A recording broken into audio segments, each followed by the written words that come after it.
Last Sunday, we learned two ways to receive our one day. Today, we're going to continue, and our title is One Day Part 3. Hindi tayo titigil hanggat hindi na nararanasan ng one day. Amen ba? Okay. So, just to remind you, ang una is by praying to God. And we found out na kaya hindi natin tinatanggap ang hinihingi ay sobrang desire natin dito. Sobrang desire. God will not give us anything that will be His rival in our heart. No. Kaya ang susi upang matanggap ang one day, one of the keys is check the level of your desire. Ang Christian ay malimit na concern lamang, ang concern lang niya sa paghingi ay kung will ba ni Lord ang hinihingi. Malimit yun eh. Ay baka hindi will ni Lord o baka will ni Lord. Iniisip nila ay kaya hindi ibinibigay ay dahil hindi will. Yun lang. They did not consider na kahit will ni Lord, kahit gusto ni Lord, kahit kalooban ni Lord ang kanyang hinihingi, kung ang desire naman niya dito ay mas matindi pa kaysa desire niya kay God, that will be idolatry at hindi niya yun ibibigay. Kahit pa biblical ang hinihingi mo, Lord bless me so that I will be a blessing to others. That's biblical. That's a very noble reason kung bakit ka hihingi para ikaw ay maging pagpapala sa marami. Pero kapag ang pagnanasa mo rito ay lampas sa desire mo kay God, those good works will become your idol. And if you remember, I told you past Sundays, dalawa na daw lang ang commandments. God love with all your hearts, with all your mind, with all your soul, and love others as you love yourself. Yun ang second commandment. At hindi pwedeng mauna ang second commandment sa first. Hindi mo pwedeng ipalit ang good works doon sa loving God. Kaya kung sasabihin mo, ito naman para makatulong ang hinihingi ko ay oo nga. Pero pag yan naman ang purpose lang ng buhay mo at hindi talaga yung hanapin at mahalin ng Diyos, hindi mo pa rin matatanggap yung hinihingi mo. Your one day, hindi pa rin darating. Kailangan, mas desire mo si God. Amen po ba? Natutuhan nating manampalataya. We have heard and we have practiced believing so that we will receive it and we will have it. And we learn to declare and act na parang nandyan na. Diba yun ang tinuturo ko sa inyo? Maniwala ka at kumilos na nandyan na ang inyong hinihingi kahit hindi mo pa nakikita. Pero kahit na will ni Lord ang hinihingi mo, kapag sobrang desire mo diyan, yung ginagawa mong yan, ang sabi mo ay faith, is actually pamimilit. Si Jesus ay nanalangin sa Gethsemane or sa Gethsemane. Ito ay nangyari nung malapit na siya ipako sa krus. You know the story. Na ang Panginoong Jesus ay pumawis ng dugo.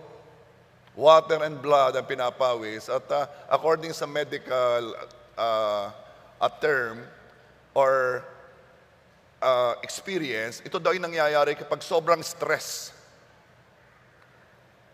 Sobrang stress ang Panginoong Jesus noon kasi He is about to experience something na hindi pa niya na-experience since the beginning. Kung meron bang beginning sila, there's no beginning. Pero since eternity, hindi niya ito nararanasan and He is about to experience it. At ano yon? Having sin in His body or in Himself. At talaga namang stress na stress dito ang Panginoong Jesus. Sukdulan, nasabihin niya, Father God, let this cup pass over me. Hayaan po niyong lumampas ang kopang ito. Ano ba yung kopang ito? It's a symbolism na kasi in just a little while, Ang galit ng Diyos sa kasalanan. Of course, ang Diyos ay galit sa kasalanan. Ang galit ng Diyos sa kasalanan ng tao, simula sa kasalanan ginawa ni Eva at ni Adan, hanggang sa kasalanang gagawin ng mga tao, hanggang sa end times, lahat ng kasalanan ngayon, ilalagay sa katawan ni Kristo at ibubuhos ng Diyos ang kanyang galit, ang divine wrath sa kasalanan. Ibubuhos ng Panginoon na ngayon ay na kay Kristo. Iyan ang harapin ng Panginoong Hesus. Siya ang tatanggap ng parusa na dapat ay tayong tumanggap. Ito ang hindi naunawaan ng marami Laging ang tinatanong paano pupunta sa langit? Okay naman pero hindi nila naunawaan, kaya yung iba hindi masyadong concerned dito, ay akala nila kaya nila. At akala nila they are good enough, pwede nang makalusot sa standard na sila naman ang nag-set. Pero this is the case. For all have sinned and fall short of the glory of God. Anong ibig sabihin? Lahat tayo may kasalanan. Anong ibig sabihin? Lahat ng tao papuntang impyerno. Pagbabayadan natin ang kasalanan. Yan ang hinihingi ng divine justice ng banal na Diyos. Lahat ng magkakasala sa Kanya ay parurusahan. For the wages of sin is death. Lahat ng tao ay pupunta sa impyerno. That's why kailangan natin ng tagapagligtas, Savior. Kung walang magliligtas sa atin, pupunta lahat tayo doon sa kaparusahan. We have to pay the price of our sin. And praise God, si Jesus ang nagbayad. At hindi po basta-basta ang ginawa niyang pagbabayad. Napakatindi ng cost. Bakit? Hindi naman pwedeng basta bayadan. Kailangang matugunan ang justice ng Panginoon. For the wages of sin is death. Kailangang matugunan yon. At anong death ang kailangan? Yung death na katumbas ng kanyang glory. Ang ating sinaktan at ang ating, we violated His glory. So ang ibabayad ay ka-level ng kanyang glory. Kaya Diyos na ang nagpadala ng ka-level niya. Walang iba kundi ang Panginoong Jesus. Ang kanyang bugtong na anak, bumaba sa lupa, nagkatawang tao, at noong siya'y nakapako sa krus, inilagay sa kanya ang ating mga kasalanan, kinuha niya. At kapalit noon, ipinalit naman ng Panginoong Jesus ang kanyang righteousness sa tao. That is the only way para iligtas tayo. That is the only way. Kaya naman, nung siya'y nakapako, isipin mo, first time niyang sinabi, my God, why thou hast forsaken me? Bakit mo ako pinabayaan? Ang magsasalita lamang noon ay yung sino man na tumatanggap ng napakatinding barusa o tumatanggap ng napakatinding bagay. Isang Diyos na they were together since the beginning, na hindi nakakaranas ng kasalanan at ang kanilang fellowship ay hindi nakakat. First time sinabi ng Panginoong Jesus, oh God, bakit mo ko pinabayaan? Bakit? At that time, ang Diyos hindi makatingin kay Jesus. At that time, ang kasalanan nating lahat na kay Jesus. At that time, yung nakakadiri sa mata ng Diyos na kasalanan na kanyang kinagagalitan nasa Panginoong Jesus. At talaga namang sinabi ng Panginoon, Ama, ba't di ka nakatingin sa akin? Bakit naputol ang ating intimacy? Nung kasimula-simula ay nandoon na, why hast thou forsaken me? Only a person with sin will say that at that time. Kinuha ni Jesus ang kasalanan mo. Kinuha ni Jesus ang kasalanan ko. At noong siya'y nakapako sa krus, alam mo, sinabi niya, Ama, patawarin mo sila. Patawarin mo sila. Hindi nila alam ang kanilang ginagawa. You know what? Akala mo napakadali magpatawad? Akala mo basta-basta pagpapatawad ang ginawa ng Diyos sa atin? Hindi tayo mapapatawad ng Diyos ng basta-basta lang. Kailangan merong payment. Napaka-costly ng kapatawarang tinanggap natin. Napaka-costly. And please, wag mo naman baliwalain ang salvation na tinanggap mo. Hindi yan basta-basta. At kung dadating ang time, sasabihin sa'yo, mag-testify ka, wala akong magandang pang masyado nangyayari sa buhay ko. May sasabihin ako sa iyo, since tinanggap mo ang Panginoong Hesus, tinanggap mo na ang pinakamalaking one day ng buhay mo.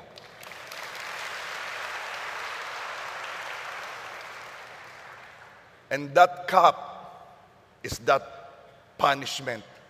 Let this cup pass over me. Pero ininom ng Panginoong Hesus yan. Dahil sinabi ng Panginoong Hesus, pero not my will, but your will be done. Now, this is the question.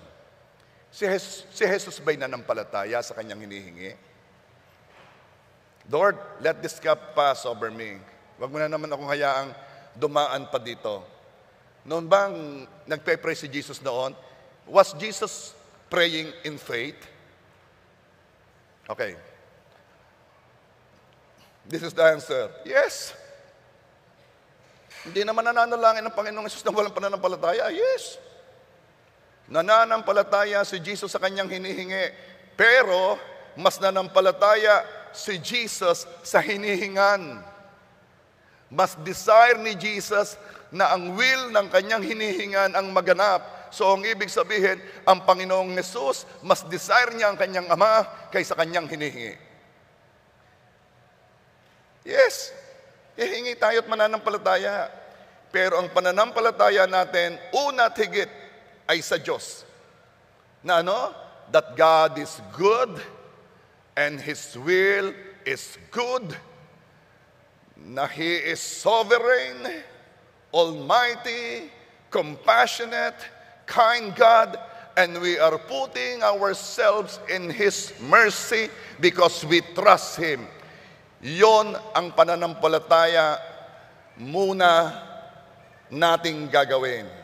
Una at higit ay sa Diyos, bago pa pumunta sa pananampalataya sa hinihingi.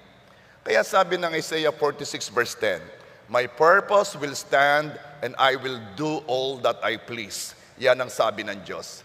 Yes, manampalataya ka ng manampalataya. Pero remember, I am sovereign, I am almighty, and I will do all that I please. Kaya naman ang sasabihin mo, yes, Father, I know. That's why ang pananampalataya ko sa iyo, mabuti kang Diyos. Kaya naman, let your will be done. May gusto ako, mananampalataya ako dito, pero ito ay nalampasan ng pananampalataya ko at pagtitiwala sa iyo. Therefore, sa paghingi mo, hindi kailanman lalampasan ng desire mo sa hinihingi, ang desire mo kay God. If you think that way, na na ang pananampalataya mo sa Diyos ay higit kaysa pananampalataya mo sa mga hinihingi mo. Kapag hindi mo gustong-gusto ang anumang hinihingi mo, nagkakaroon ng puwang para maganap ang kalooban ng Diyos.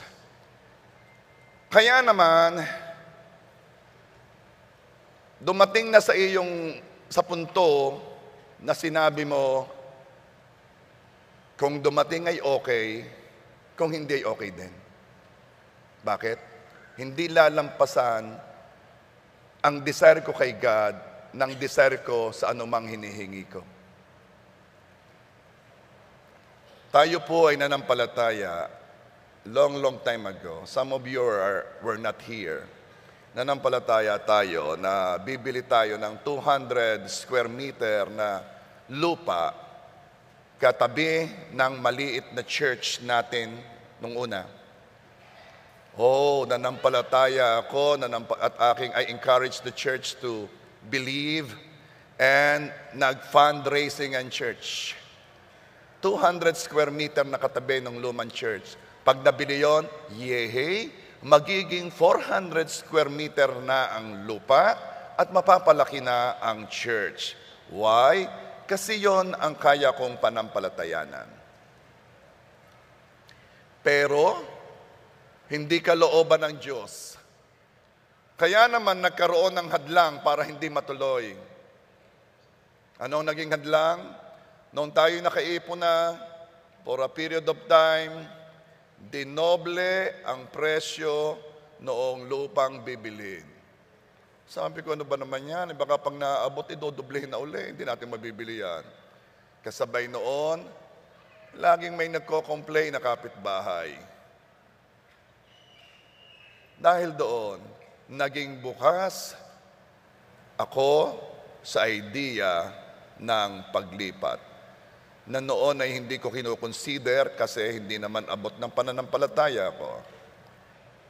Pero dahil, Lord, I desire this, but let your will be done.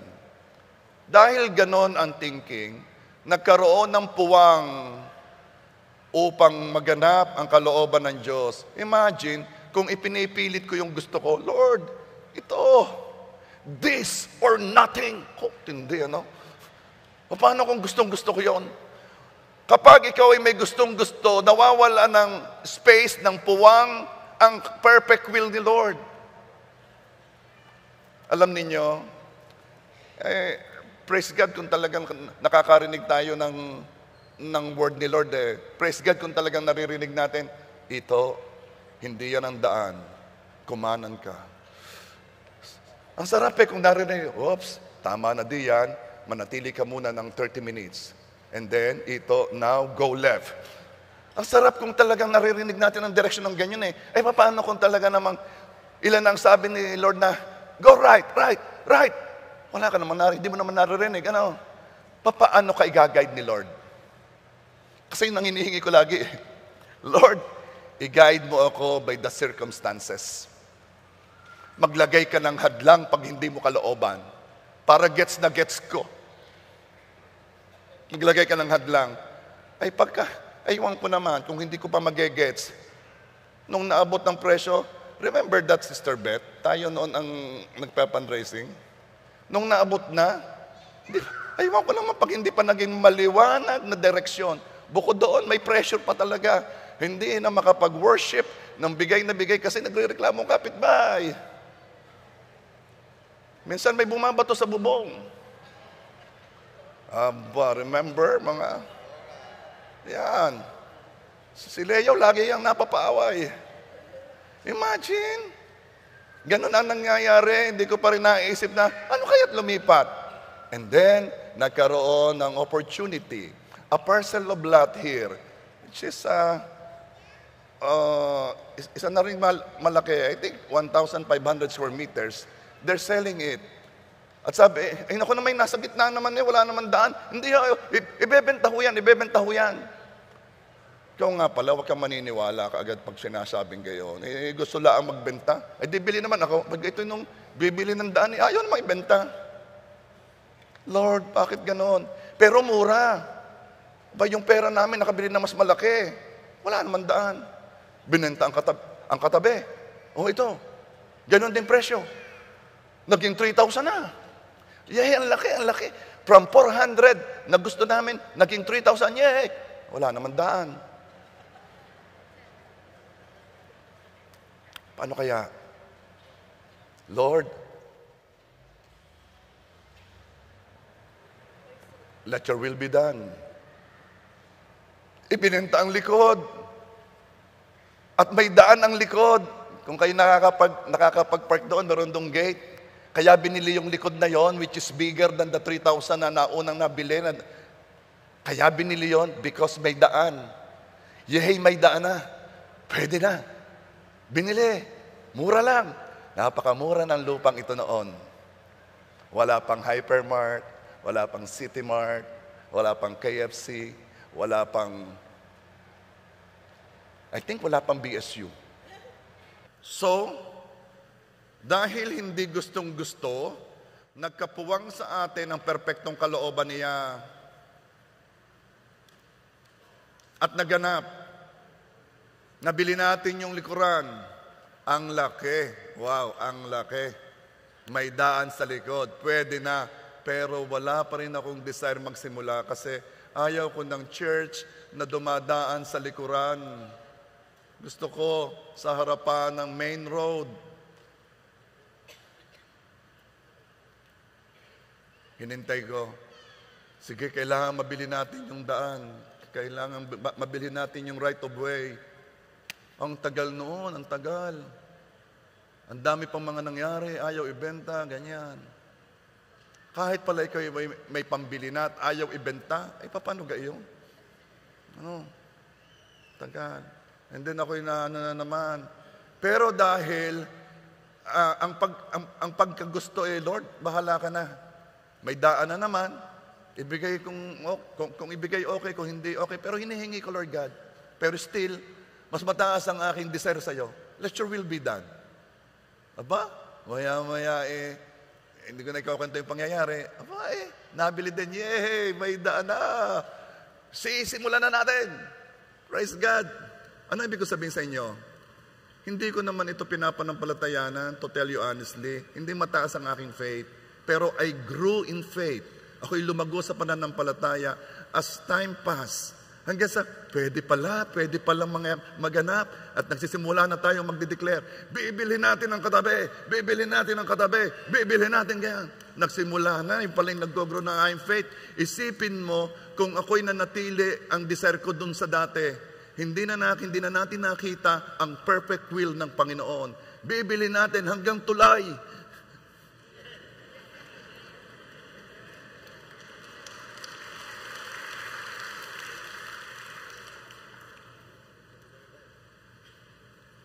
Magtatayo tayo ng school.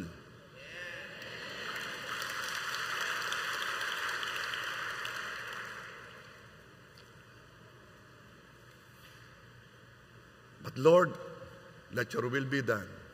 At alam mo, nagkakaroon ng puwang ang kalooban ng Diyos kapag yung hinihingi mo, hindi mo gustong-gusto. Dahil yan, pag gustong-gusto mo, hindi mo na marinig ang boses ni Lord, hindi mo na makita ang direction ni Lord. Alsin mo nga yung gustong-gustong yan, yung sobra. Sabi ni Brother Jolie, noon daw siya laway na laway. Sa aming life group, sabi naman ni Budyo, baka naman laway lang. Sa kukulit naman ng mga yan. So, wag kayong laway na laway, kayong gustong-gusto. Isa lang, gusto lang. Yung gustong-gusto, yun ay kay God. Amen ba? Kung gusto mong maranasan ng one day, understand this. Gusto rin maranasan ni Lord, gusto rin iparanas ni Lord ang one day sa'yo. Pero please, huwag ka namang ang pagkagusto mo'y gustong-gusto. Are you there? Kung meron kang nasa isip na gustong-gusto ha, na Lord, kung hindi mo ito ibibigay, Basilio, masisira na ang aking diskarte, mawawasak na ang buhay ko kay tumigil. Wala kang gustong-gusto dito sa lupa, kundi ang Diyos, makilala siya, mapalapit sa Kanya. Yun ang gustong-gusto mo.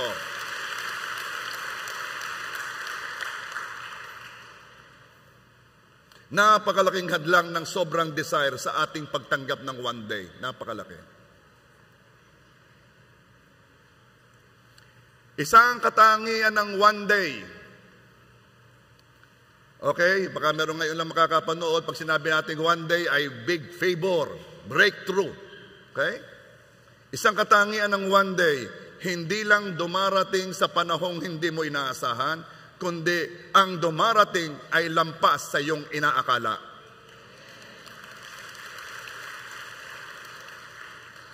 Dahil kahit may hinihingi ka, at dahil ito hindi mo gustong-gusto, binibigyan mo ng puwang na maganap ang perpektong kalooban ng Diyos na lagi namang mas maganda, mas mabuti kaysa iniisip mo.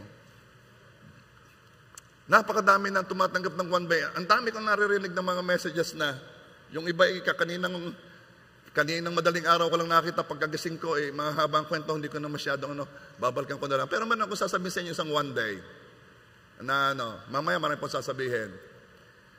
Si Juliza, anak ni Jolie. Si Jolie, asawa ni SP. Ang kanyang anak na si Juliza, nag-apply ng US visa.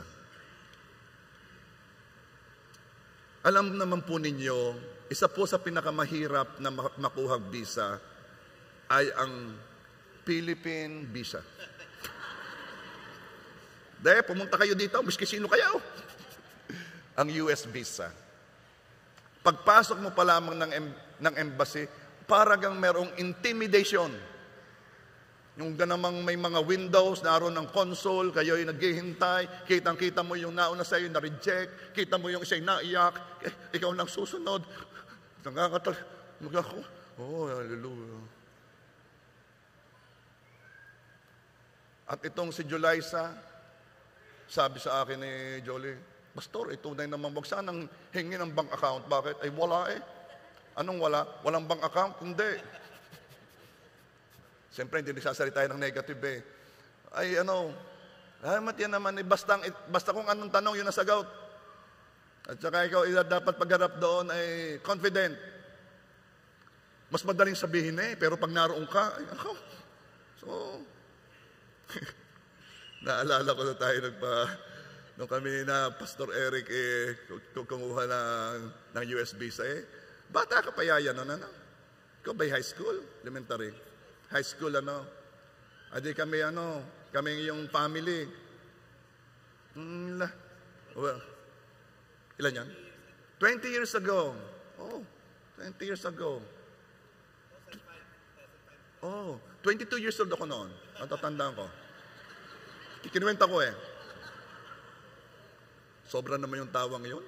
May tumawang parang nanlalait eh. Okay. Naunawaan ko kayo. Anyway, kami nagpunta ng family. Ganyan. Oo.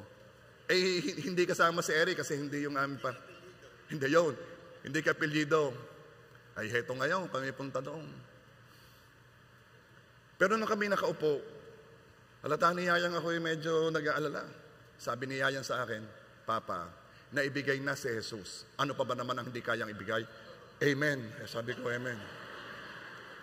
Alam nyo, minsan dapat ako mapaalalahanan ng aking tinuturo eh. Okay. Punta na ako doon. Nagtanong. Si Melody, kabilis sumagot. Sagot na sagot eh. Madalit sabi, noong si Yayan na, so, you have school. Sabi ni Yayan, absent. Elementary ka, Yayan. Tama ka? 20 years ago. Yayan na. Sa day, absent. Napatawa yung consul. To make the long story short, nabigyan kami. Ay, iba si Denise. Si Denise lagi, akala mong Akala, ayun naman bata pa English na ng English eh. Oh, yeah.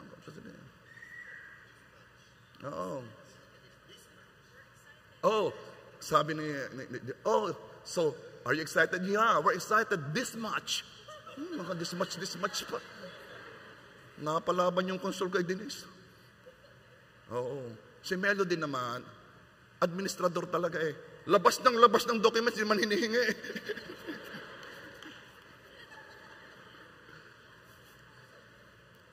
Labas sa aming personality.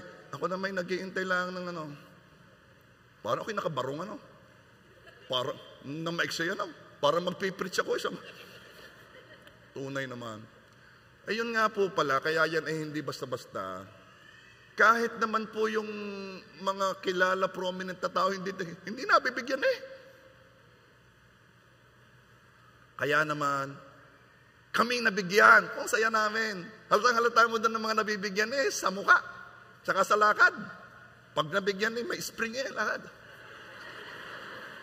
Ay, yung hindi nabigyan, ay sa palubog Oops. Ay, eto si Jolaisa. Ba't tinanong?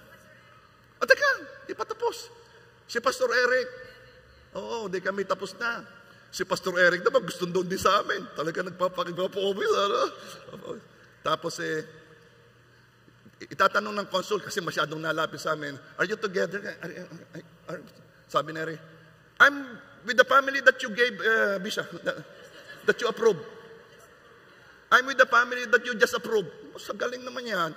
Hindi rin naman dapat mabigyan yan kasi single, fresh graduate, lahat ng reason para hindi mabigyan nasa kanya. Abay, I'm with the family that you just approved. I'm the bukal. Hindi pa pala na, wala pa. Malayo pa. Ay di ngayon okay, wala nang tanong-tanong din yan. Nabigyan din because I'm with the family. Kaya kayo magdidikit kayo doon sa mga may pabor. I'm with them. Yan. Okay. Ngayon, ganun po kaano ang US Embassy. Ay ngayon, balik tayo kay Jolaisa. Ito pong sina Jolimer habang nag-iintay siya daw kung ano-anong naiisip, kung ano. Sabi ko, ba't naman hindi pa sinabay si Jaskat ng ano?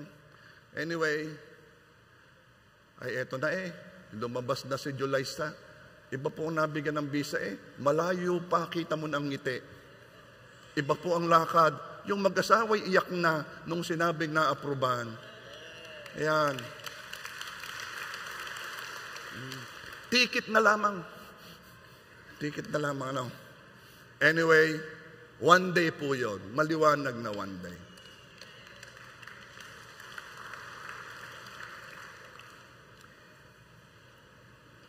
So, huwag niyong kakalimutan na ikay mananalangin, pero ilagay mo sa puso mo, mas mahal mo, mas gusto mo si God kaysa sa hinihingi mo. Amen ba?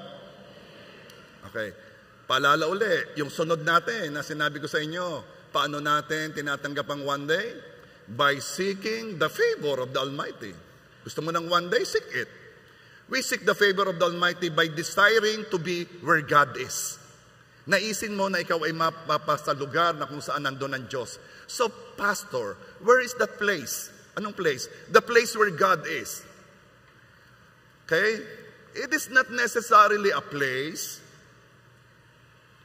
It could be a lifestyle, an action, a state of mind, a situation. Ano pang ibig niya sabihin? Okay. Will ni Lord na lagi kanyang kasama. Kung bakit mo na naisin na to be where God is? Kasi will ni Lord na lagi kanyang kasama. Tingnan po ninyo ang sabi ng John 14:2-3.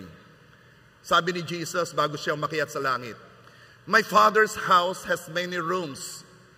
If that were not so, would I have told you that I am going there to prepare a place for you? Eto na, verse 3. And if I go and prepare a place for you, I will come back. Babalik ang Panginoong Jesus. And take you to be with me, that you also may be where I am. Gusto ng Panginoon na tayo'y kasama niya. Kung gusto mo ng one day, naisin mo to be where God is. Okay. One of the misunderstandings patungkol sa favor o sa one day ay ang isipin na because favor is given to the undeserving, dahil ibinibigay ito sa hindi karapat-dapat, na ang favor ay hindi bayad sa ginawa, then pwedeng piliin to live a lifestyle of sin at tatanggap pa rin naman ng favor kasi binibigay ito sa undeserving. Kung ganito ang iyong thinking, ang favor na ibibigay sa atin ay ang favor na kailangan natin. At ano yon? Disiplina. Everything God does is a favor. Kahit pa yan ay disiplina. If we want to have our one day, kindly say one day, be where God is. Tanungin mo lang lagi ang sarili mo, si Lord ba'y narito sa sitwasyong ito? Kasama ko ba si Jesus sa lifestyle na to? Kung si Jesus ba'y biglang dumating because ay dadating, mahihiya ba ako sa Kanya sa ginagawa ko? Dahil kung mahihiya ka, God is not there. Meron bang pirma si God sa desisyon kong ito? Meron bang approval ng Diyos sa emosyon kong ito? May go signal ba si Lord? Kasama ko ba siya sa gagawin kong ito? So, be where God is. Kung sa tingin mo wala si Lord diyan, huwag kang pupunta diyan sa sitwasyong yan. Huwag mong gagawin ang desisyong yan because God will not be there. At if God is not there, there can never be a one day for you because God is not there. Bakit? One day is coming from Him. Eh kung wala siya doon, saan manggagaling ang one day mo? So be where God is. Naunawaan ba niyo ibig ko sabihin? Tanungin mo ang sarili mo, sa lahat ng issue, nasaan si Lord sa usaping ito? Nasaan si Lord sa issue na ito? Huwag kang kapag ka ang iyong kaibigan inapaaway, wala ka ng tanungan, basta kampi ako sa iyo. Kahit anong nangyari, hindi ko na alamin. Kaaway natin siya. Huwag ganyan. Alamin mo, nasaan si God dito? Ay, nako naman, best friend. Ay, tunay naman. Ay, para naman ikaw yata ang mali diyan. Ay, sige, mag-adjust. Bakit? Di yan sa ginagawa mong yan, walang pirma ang Diyos dyan. Hindi pipirmahan ni Lord dyan. God is not there. Because if you will continue in a situation, in a decision, in an emotion, in a place where God is not there, don't expect your one day. Did you get it now?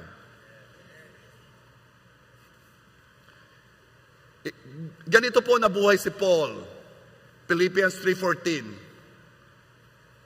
I press on toward the goal for the prize of the upward call. Kindly say upward call.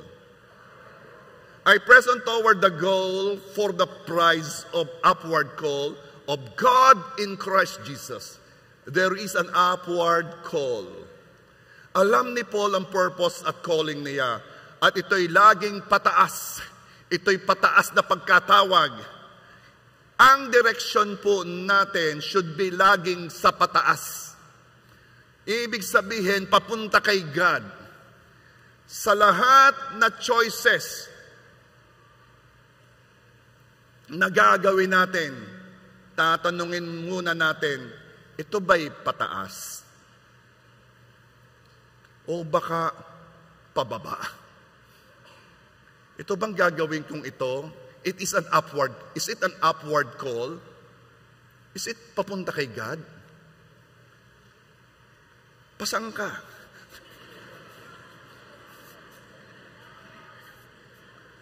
Upward ba yan? Palapit ba ito kay Jesus?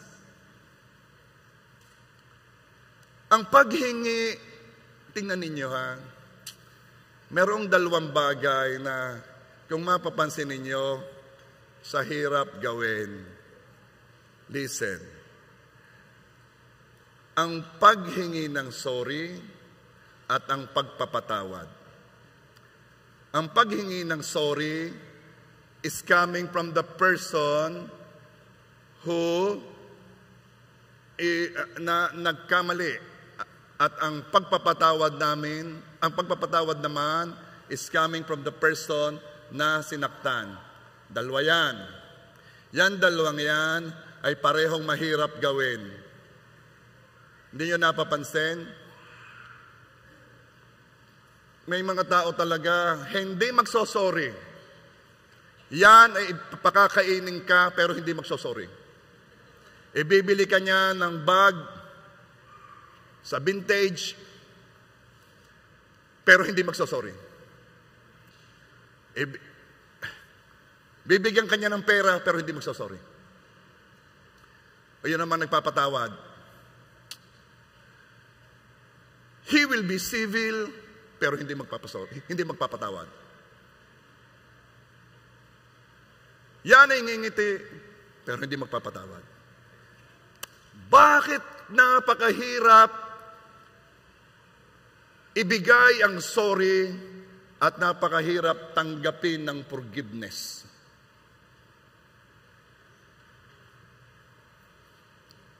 Kasi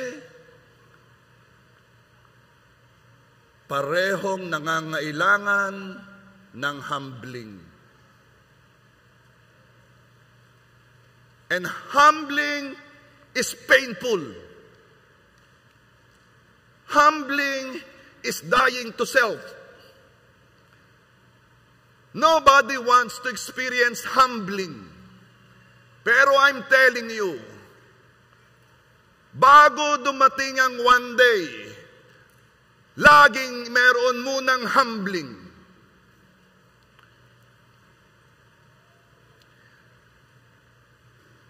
Paano mo malalaman ang tunay na sorry? Paano mo malalaman kung yung sorry mo ay tunay? Kung noong sinabi mo ay masakit. Tunay yung sorry mo. Kasi there are so many ways to say sorry. One, sorry na nga. Eh di kayo sorry nga. Di kayo nakapag-sorry na ako kanina. Sorry. That is a sorry na iningatan mo ang iyong self. Sorry na.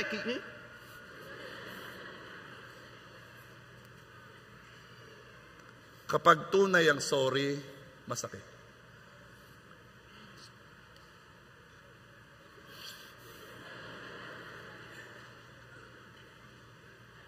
So as the voice of an angel.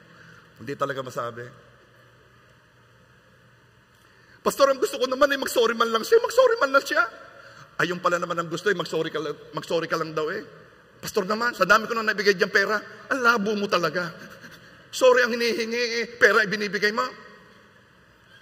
Pera is not sorry. Pero ang sorry, pag binigay ko ang sorry, may nababawas sa akin eh. Sakit. Anong nababawas sa iyo? The big self. The big ito. Ako, I'm the man. Ako magsosorry. Kanino? Diyan?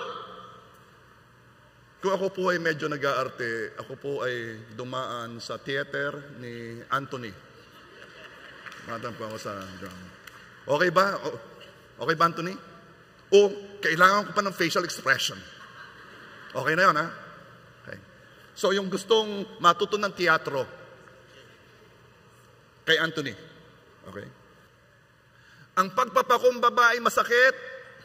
Lagi. Next question. Bakit mahirap ding ibigay ang forgiveness? Kasi it means you will just absorb the pain. Ayaw natin ng ganon. Yes. Gusto natin is to get even. Gusto natin ay justice, katarungan, fairness. Sinaktan mo ako, sasaktan din kita. Amanos tayo. Ang forgiveness is absorbing the pain. Sinaktan mo ako, pinapatawad na kita. Alam mo ang nangyari? Nung una, masakit. Yung padalwa, mas masakit. Alin po? Yung pagpapatawad. Bakit? Sinaktan ka, binaliwala mo na lang, inabsorb mo na lang yung pain, ikaw na ang nape, ako pa magbibigay ng pagpapatawad. Sobra na akong ape. Ang hirap ibigay ng forgiveness. Because forgiveness is dying to self. Because forgiveness is humbling. Any action na gagawin mong nagpakumbaba ka is masakit. Pero may sasabihin ako sa inyo, isang verse. James 4 verse 6. God opposes the proud, but shows one day or favor to the humble.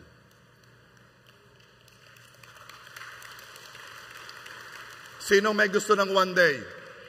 I'm telling you, mas gusto ni Lord.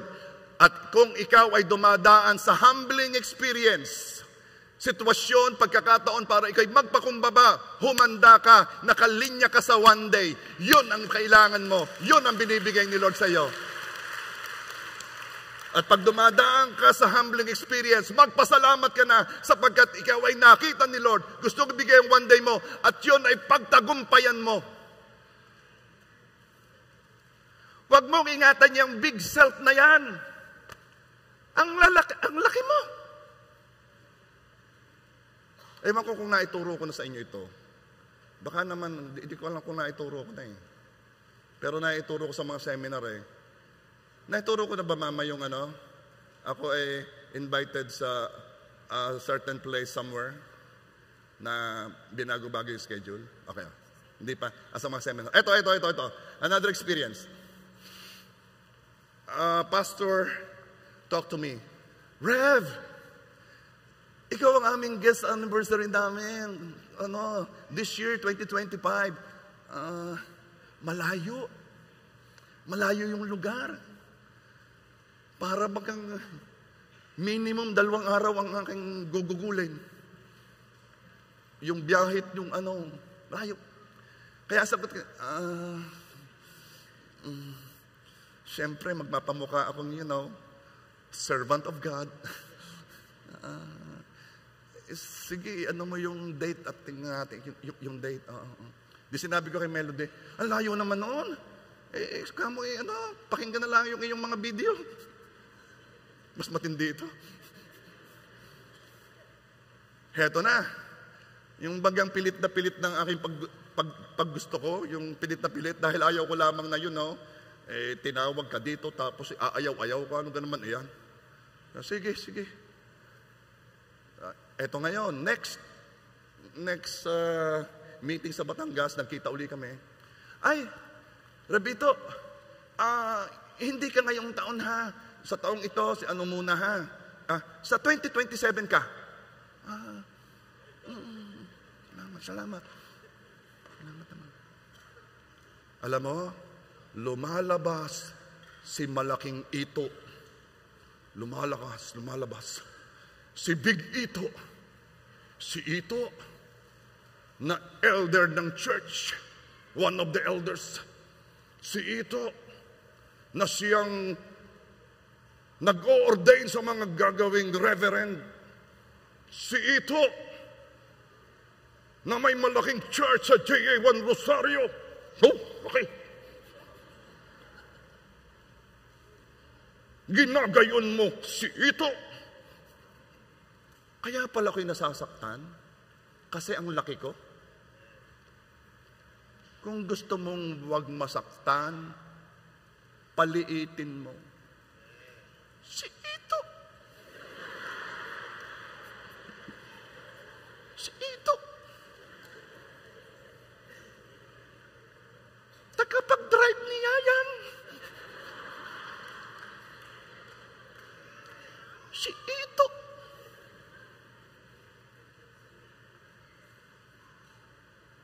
Sinusugo-sugo ni Denise.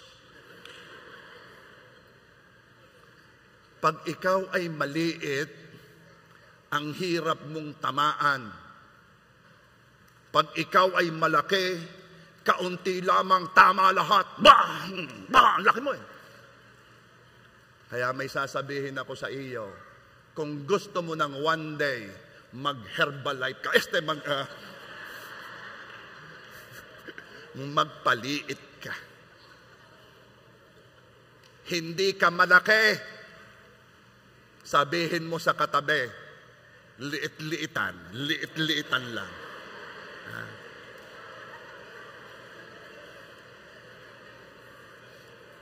Pag may dumarating na mayama-yama, yung alam mo mayama-yama, paano malalaman ng mayama-yama? Yung it's all about him, it's all about her. Ako'y ginanyon ako'y ginanyon ako'y ginanyon Ikaw ka lang mga tao sa mundo. Parang lahat ng nangyayari against you Malayo-layo pa sabihin mo, psst. Maliit lang. Maliit lang. So pagka merong iimik diyan na medyo nagsisimulan ng magmataas, sabihin ba, maliit lang. Yan ang bago nating uso, ha? Nagsisimula pa lamang yung asawa. Merong mga sasabihan ng negative na iba. Magtatampo. Closing prayer. At si God ay God is where the humble is. Ang Diyos ay gracious. He gives grace. He gives one day to the humble.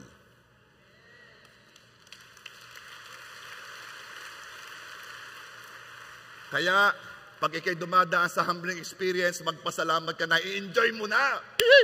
Bakit? Dahil ikaw ay bibigyan na ng one day, kaya dumadaan ka diyan.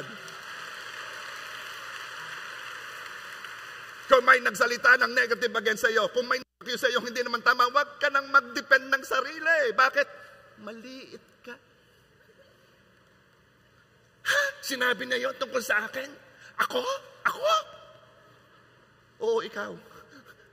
Ako sinabi, kilala ba niya ako? Ang aking reputasyon. Kung gusto mong tumanggap ng one day, iyaan mo na sa sobrang liit mo, hindi ka natamaan.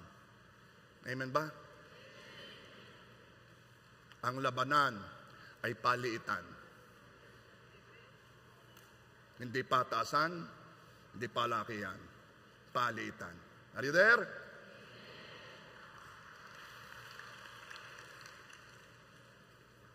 Pag ang takbuhin mo hindi upward call, hindi pataas, hindi palapit kay Jesus, mag-adjust ka. Mali ang direction mo. You are not going to where God is. So, pupunta na po tayo sa letter C. Yung dalawa kong sinabing yun, yun ay napag-usapan na rin natin doon sa dalawang Sundays eh. Hindi nga tayo makapunta sa letter C. Pinalawa ko lang uli. So, let's go to letter C. Are you ready? Kayo lang ang ready. Lampas na ako? Mahaba na ako? So, hindi ako pupunta sa letter C. Dahil ako'y maliit. Kung ako'y malaki, ako ang pastor dito. Gusto ko pang magsalita, ba't niyo ako pinipigilan? Ako ang pastor, ako ang senior pastor. Reverend Ito Inandaan. Pero dahil ako'y maliit, sinabi ng asawa ko, psst, psst, psst, psst.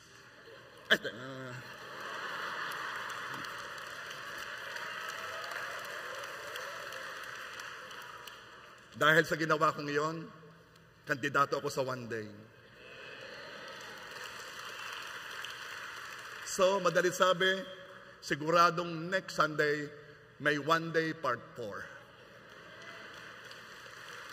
Okay. Okay na. Come here, worship team. Please pala, please, come here, worship team. Please. Please. Please. Sabi ni Bukal, please, pastor. Humble tayo, Bukal, humble, humble. Dahil may please daw. So, meron kayong baon ngayon, ha? Ang labanan ay palitan, ha? Pakumbabaan ang labanan. Kapag ka merong waiter o waitress na hindi agad na ibigay ang pagkain, ano sasabihin mo? Ako'y lilipat. De, unawain mo. Dami pinagsisilbihan. Maaari namang hindi siya, yung nagluluto ang tagal. Unawain mo. Wag napakalaki. Kapag merong sasakyang hindi ka unawain mo. Iro-road rage mo agad. Kala mo lagi ikaw kay senador. Pero parang, hindi ko na maunawaan ang mga rema niya. Yan. Well, I want to thank you, worship team. Ako ay nagpapasalamat talaga sa buhay ninyo. Bakit, Pastor? Dahil you are giving your time, you are practicing for this.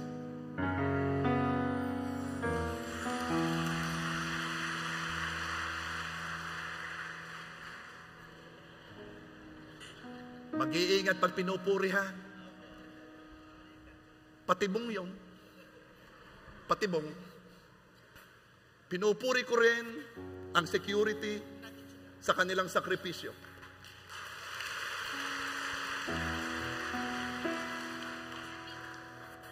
At ang usher team sa kanilang pagod.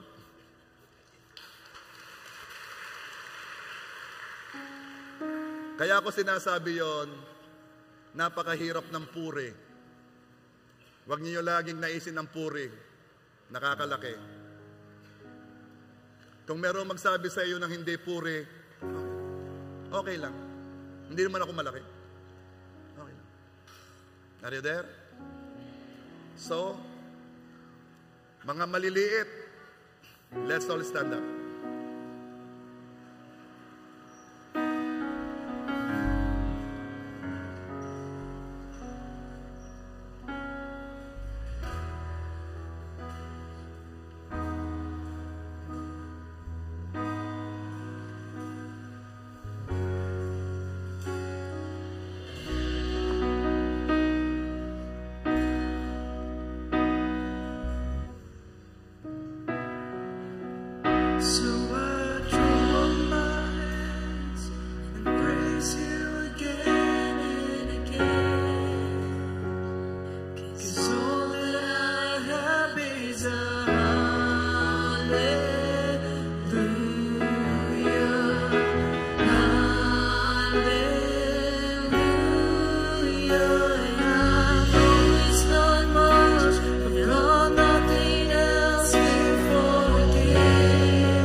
Kayo po ang pinakamakapangyarihan.